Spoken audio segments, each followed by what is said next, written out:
10 मई 1857 का दिन। लेकिन ऐसी ही एक आग हर भारतीय के दिल में भी धधक रही थी। यह एक ऐसी क्रांति की आग थी जिसने ब्रिटिश हुकूमत की जड़ें हिलाकर रख दी थी। लेकिन सवाल आता है कि 200 साल की गुलामी की यह कहानी आखिर शुरू कहां से हुई। आखिर ऐसा क्या हुआ जो अंग्रेजों ने भारतीय जमीन पर अपनी नजर गड़ाई। आखिर वो कैसे भारत पहुंचे और भारत में उनके आने का क्या इरादा रहा। दोस्तों, इन सवालों का जवाब जानने के लिए इतिहास के पन्नों में थोड़ा और पीछे चलते हैं। हाय एवरीवन, मैं हूं साजिद अजमल। साजिद रिएक्ट में आपका स्वागत है। आज मैं लेकर आया हूं अंग्रेज भारत कैसे आए, क्या रीजन था, क्या कारण था, ये सब आपको वीडियो में आज दिखाने वाला हूं। एक भाई साहब का चैनल है हिस्ट्री टेलीविजन, तो वहां से मैं लेकर आया हूं। वहां उनका लिंक डिस्क्रिप्शन बॉक्स में आपका डाल दूंगा, तो आप वहां से भी देख सकते हैं। तो चलिए देरी न करते हुए वीडियो स्टार्ट करते हैं। 10 मई 1857 का दिन। गर्मी के मौसम का आगमन हो चुका था और सूरज आसमान से आग बरसा रहा था। यह आग भारत के वातावरण को गर्म कर रही थी। लेकिन ऐसी ही एक आग हर भारतीय के दिल में भी धधक रही थी।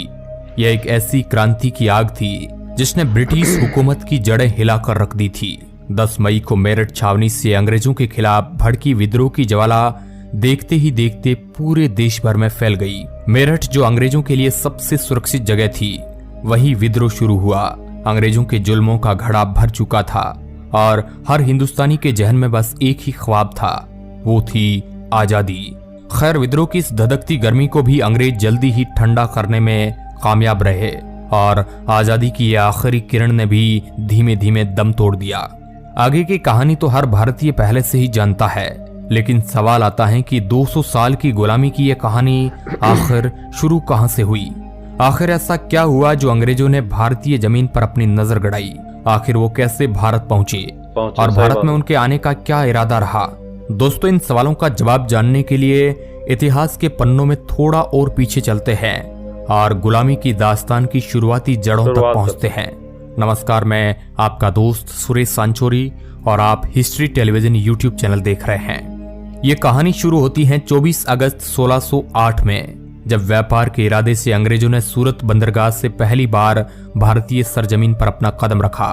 तब भारतीय नहीं जानते थे कि यह व्यापारी कंपनी पूरे देश को अपनी गुलामी की जंजीर में बांधने के मंसूबे साथ लेकर आई है। हालांकि अंग्रेजों ने अपने व्यापार को 1609 में स्थापित किया, लेकिन भारत में ईस्ट इंडिया कंपनी की स्थापना 1600 में ही हो गई थी।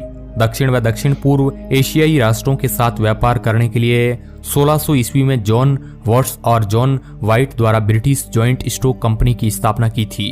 प्रारंभ में इस जॉइंट स्टॉक कंपनी के शेयर धारक ब्रिटिश व्यापारी और अभिजात वर्ग के लोग ही थे और इस कंपनी का ब्रिटिश सरकार के साथ कोई सीधा संबंध नहीं था। लेकिन अंग्रेजों से पहले बाकी कई यूरोपीय देश भारत तक पहुंच चुके थे।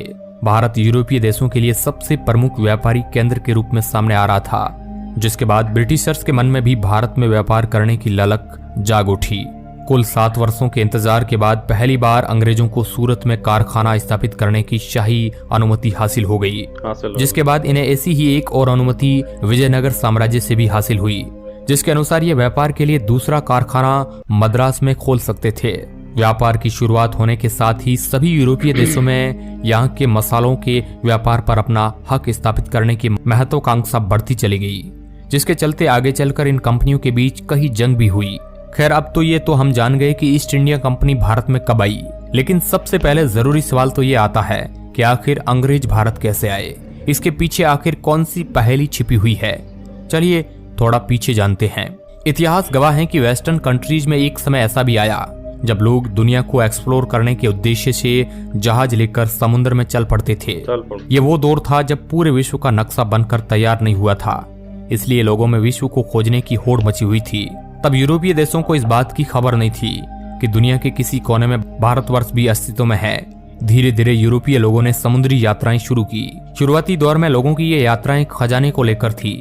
यात्रा करने के लिए यूरोपीय देश जिन जहाजों का इस्तेमाल करते थे, उनका दाम काफी ज्यादा होता था। ऐसे में महीनों की मेहनत के बाद वह जिस राज्य या देश में पहुंचते थे, वहां से भारी मात्रा में खजाना लूटकर यूरोप लेकर आया करते थे और ये खजाना उन लोगों में बांटा जाता था जिन्होंने जहाज को बनाने में कीमत लगाई होती थी। इस तरह से यूरोपीय देशों में खजाने की मात्रा बढ़ती जा रही थी। यूरोपीय लोग अमीर होते जा रहे थे। यूरोपीय देशों को तब तक भारत के बारे में कोई जानकारी नहीं थी। भारत तक पहुंचने का सफर सबसे पहले वास्को डी गामा ने तय किया। वास्को डी गामा सही बात। ब्रिटेन के ना होकर बल्कि एक पुर्तगाली थे जिनके पिता पहले से ही नाविक थे। ऐसे में वास्को डी गामा ने भी नाविक बनने का फैसला किया। साल 1497 में 170 लोगों के साथ मिलकर Vasco da Gama Lisbon port से भारत के लिए रवाना हुए और अफ्रीका के केप ऑफ गुड होप पार्ट वाले समुद्री रास्ते का इस्तेमाल करते हुए वह भारत के कालीकट क्षेत्र पहुंचे। वहां जाकर वह कालीकट के राजा जेमरीन से मिले और उनसे भारत के साथ व्यापारिक संबंधों की स्थापना को लेकर वार्ता की। ये बातचीत वास्को डी गामा के लिए उपयोगी नहीं रही। ऐसे में वास्को डी गामा वापस पुर्तगाल लौट गए और सितंबर 502 ईस्वी में वे दोबारा भारत आए। इस बार की यात्रा में उन्होंने पिछली यात्रा से ज्यादा सफलता प्राप्त की और भारत और पुर्तगाल के व्यापारियों के बीच व्यापारिक संबंध स्थापित करने में सफल रहे। वास्को डी गामा की सफलता को देखते हुए पुर्तगाल के राजा ने बाकी व्यापारियों को भी भारत जाने और व्यापार करने के आदेश दिए। इसी राह पर चलते हुए 1502 में पुर्तगाल द्वारा एक कंपनी स्थापित की गई जिसे पुर्तगाली ईस्ट इंडिया कंपनी के नाम से जाना गया। इस कंपनी के स्थापित होते ही कई व्यापारी भारत की ओर आकर्षित हुए और व्यापार तेजी से बढ़ने लगा। कंपनी की सफलता को देखते हुए राजा ने 1505 में एक फैक्ट्री की स्थापना की जिसका गवर्नर फ्रांसिस्को डी अल्मीडा को चुना गया। पुर्तगाल के बाद भारत पहुंचने वाली अगली कंपनी थी डच ईस्ट इंडिया कंपनी, जो कि नीदरलैंड से भारत पहुंची थी। ये कंपनी नीदरलैंड से सबसे पहले भारत के मसूलीपट्टनम तट पर पहुंचे, जिसके बाद इस देश ने भी भारत के साथ व्यापारिक संबंध स्थापित करने की कोशिश की। डच कंपनी ने मसूलीपट्टनम पर अपना दबदबा जमाने के बाद सूरत और नागापट्टनम पोर्ट पर भी व्यापार स्थापित किया और धीरे धीरे भारत के कई क्षेत्रों में अपनी फैक्ट्री स्थापित की और अपने व्यापार को तेजी से भारत के कई तटों तक फैलाया। साल 1605 में जब डच कंपनी का व्यापार भारत के कई क्षेत्रों में फल फूल रहा था, तभी सूरत बंदरगाह से भारत में एंट्री लेती है ब्रिटिश कंपनी। भारत पहुंचने के बाद ब्रिटिशर्स को महसूस हुआ कि दिन ब दिन पुर्तगाल और डच कंपनीज का भारत के साथ व्यापार बढ़ता जा रहा है। ऐसे में ब्रिटेन को भी भारत के साथ व्यापारिक संबंध स्थापित करने की कड़ी जरूरत है। दोस्तों, बारीकियों पर जाए तो जॉन मिल्टन हॉल, जो कि ब्रिटिशर्स थे, वो सन 1599 ईस्वी में ही भारत आ गए थे। सन 1600 ईस्वी में ही इंग्लिश ईस्ट इंडिया कंपनी को क्वीन एलिजाबेथ द्वारा किए गए चार्टर से शुरू किया गया था। तब ये एक निजी संगठन था जो शेयर जारी करके शुरू किया गया था। शुरुआती दौर में ब्रिटेन ने भारत में दिलचस्पी इसलिए नहीं दिखाई क्योंकि यह देश अमेरिका जैसे बड़े देशों को साथ युद्ध लड़ने में व्यस्त था। वेस्टर्न कंट्रीज में अपना दबदबा फैलाते हुए ब्रिटेन ने भारत पर अपना राज कायम करने का नहीं सोचा। लेकिन दूसरी यूरोपीय कंपनियों का भारत में दबदबा बनते देख ब्रिटिशर्स भी भारत के साथ व्यापार करने में दिलचस्पी दिखाने लगे। साल 1608 में कंपनी ने अपने प्रतिनिधि कैप्टन विलियम हॉकिंस को जहांगीर के दरबार में भेजा ताकि वो सूरत में व्यापार करने की इजाजत पा सके, लेकिन जहांगीर ने इस प्रस्ताव को ठुकरा दिया। बाद में 1609 में जहांगीर सूरत में एक कारखाना बनाने के लिए राजी हो गए। इस तरह ईस्ट इंडिया कंपनी ने 1613 में सूरत में अपना दूसरा कारखाना खोला और 1616 में मसूलीपट्टनम में भी तीसरा कारखाना स्थापित किया। इसके बाद धीरे धीरे ब्रिटिशर्स का व्यापार परवान चढ़ने लगा और साल 1632 में ईस्ट इंडिया कंपनी को गोलकोंडा किंगडम में भी राइट टू ट्रेड हासिल हो गया।